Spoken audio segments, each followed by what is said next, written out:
There are sort of three hallmark questions that I suggest people ask themselves when they're thinking about, should I really be worried about this child? The first one is there a substantial shift in their behaviour from their normal way of being?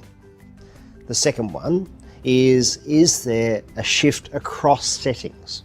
So, okay, they might be withdrawn and reluctant to participate in my classroom. Am I seeing the same behaviour in the schoolyard when they're with their friends? Or are they sort of happy as soon as they leave my classroom? I might have a classroom problem then, but it's a bit less likely that I've got a mental health problem.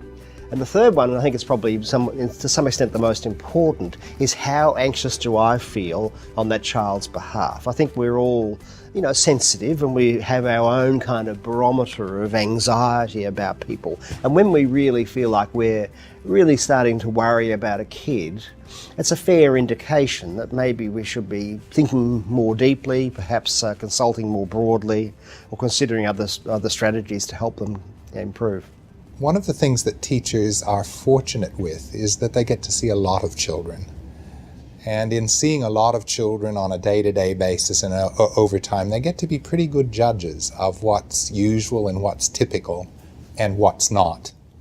I think if a teacher does have concerns about a particular child, watching that child carefully and over time and in different contexts is really important. If you're concerned about a student, it's clear the first step to take is observing that child's behaviour and the events around it. But how do you do that? And what do you look for? KidsMatter has created an easy-to-use tool to help you record what you're seeing and find patterns that will assist you in understanding what's going on for a student. It's called BEATLES. BEATLES is an acronym to help you remember the important things to observe in a child you're worried about. The first and most obvious sign that a child may be experiencing a mental health difficulty is their behaviour. Some behaviour that points to problems is clear and easy to spot.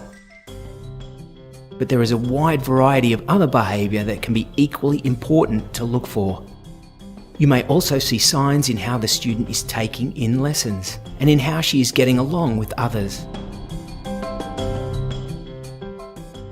These behaviours are often driven by the emotions the child is experiencing and the thoughts they might be having about themselves, others, and the future.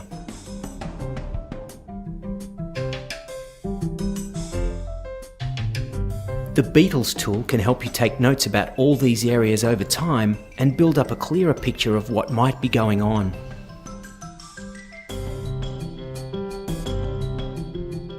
Regardless of the form that the mental health disorder takes in a child, the hallmark of a disorder is measured in its intensity, in its duration, and in its frequency, and in the functional impact that this has on the child's daily life and on others.